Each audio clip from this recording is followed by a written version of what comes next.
Oui, Tcherno Amadou Mbouane Kamara, il a été donc interpellé et conduit à la maison centrale. Il a fait sa première comparution. Plusieurs chefs d'accusation à son encontre, le porte-parole, M. Kétouré. Et comment vous trouvez tout ça? Oui, effectivement, parce que les choses sont accélérées. Voilà, sont allées un peu vite. Et bon, nous, on peut le dire, mais lui, non. Lui, il voudrait que tout finisse le même jour. D'abord, la première chose, parce que nous sommes en matière de droit, même s'il y a des explications politiques et sociales même autour de cette histoire, les juristes ont l'habitude de nous dire que la forme commande sur le fond.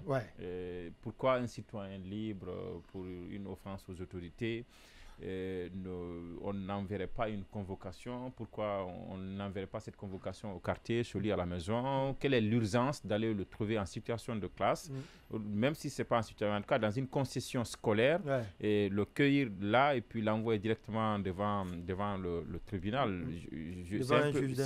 C'est un peu et ça, après le jeter en prison. Effectivement, c'est un peu trop sévère, c'est un peu trop sévère dans le expéditif. Surtout dans le contexte guinéen. À Conakry, on a besoin de quiétude. Surtout à Kaloum. Vous parliez tout à l'heure des engagements du CNRD, mais peut-être que les engagements du CNRD, on vous dira qu'ils sont un peu vieux parce qu'ils sont du 5 septembre 2021. Mais dès sa prise de fonction, le Premier ministre Bahouri a semblé faire de la quiétude et de l'entente sa priorité. Et il nous a dit ici qu'il a parlé avec Cellou Dalein Diallo, c'est son plus grand adversaire politique sur le domaine politique, bien sûr, mais il a pu parler avec celui-là, il a rencontré le RPG et tout ça. Et tout ça, c'est pour la quiétude, pour le dialogue, pour la paix et tout ça.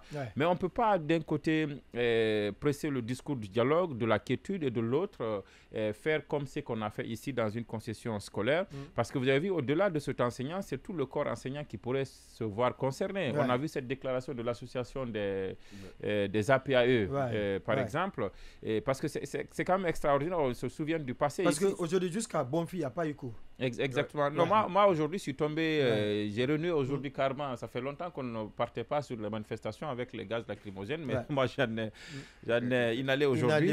Voilà, à Kaloum. Donc, c'est pour dire que, quoi qu'on reproche au monsieur, moi, je ne trouve pas qu'aller le trouver en situation de classe, le cueillir là, était vraiment une bonne chose. Une urgence. Maintenant, après, vous avez vu la pression que les élèves ont même menée. Moi, c'est cet aspect qui m'a beaucoup plu. Depuis hier, en tout cas hier, moi j'étais à Kaloum, j'ai vu ces élèves-là manifester en souris et ça avec les gendarmes dans la commune de Kaloum. Aujourd'hui, c'était la même chose. Ils ne sont pas d'accord avec l'arrestation de leur maître. Je pense que cette pression-là, et même aussi au-delà de ces élèves-là, les dénonciations qu'il y a eu sur la forme de l'arrestation de cet enseignant-là ont mis pression, et certainement ça a joué sur la programmation de ce procès sur le rôle, parce que nous savons tous qu'il y a des gens qui sont à la maison centrale qui ont fait 2 mois, 3 mois sans qu'ils ne soient jugés. Certainement, c'est la pression qui a été menée. Les gens ont donc voulu faire rapidement un procès. Le monsieur, il va prendre peut-être 2 mois ou 3 mois de prison par, comment ça s'appelle encore, avec assorti des sursis pour qu'il sorte de prison et que ça cesse. Mais ces derniers temps, les poursuites pour offense au chef de l'État deviennent de plus en plus récurrentes. Et quand c'est comme ça, ça trahit le discours du président Mamadi Doumbouya qui avait dit qu'il ne voulait pas la personnification du pouvoir. Parce que là, ce qu'on est en train de dire, c'est que même en critiquant le président, on dit non, faites attention. On se souvient du Premier ministre Gomou ici qui avait dit que les médias vont jusqu'à injurier même le président et sa famille et tout ça. Tous ces discours et toutes ces actions-là pour montrer au chef qu'il est extraordinaire.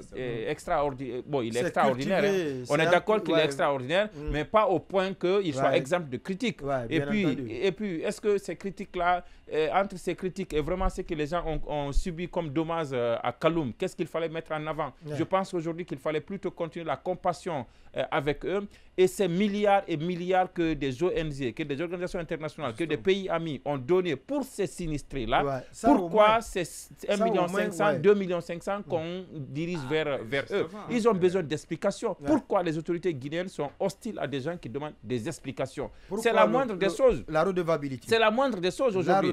Même lui, il est victime, il est plus concerné que nous, mais même nous qui ne sommes pas directement concernés, nous nous posons des questions. On a vu ici des milliards, on a vu ici des fonds décaissés par-ci, par-ci par-là. Après, on nous dit que c'est 1,5 million qu'on donne aux gens ou d'un 2,5 millions. Ouais. Bon, peut-être que c'est beaucoup de monde, mais on nous a dit que les victimes, on les avait recensées. Hein, ce n'est pas des milliers de personnes. Non, pas du tout. Et ce n'est pas des milliers de personnes. Comment les gens vont comprendre tout de suite qu'ils doivent prendre seulement 1,5 million ou bien 2,5 millions? Il faut de la pédagogie. D'autant plus qu'on les a appelés, on les a demandé qu'est-ce que vous voulez. Ils ont dit, nous voulons que vous nous donnez de l'argent, nous allons reconstruire nos endroits. Il était dans ce studio pour expliquer. Ils ont dit, non, nous allons reconstruire à votre place.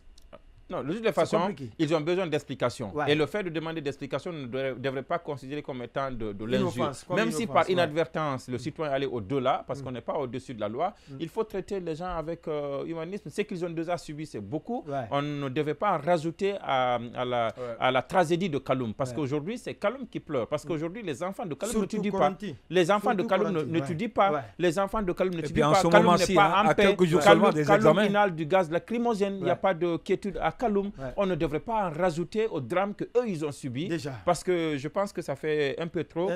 Et il faudrait vraiment que ce procès-là finisse rapidement. De la rédaction de Dioma qui m'informe que le verdict d'ailleurs est prévu pour demain à 9h.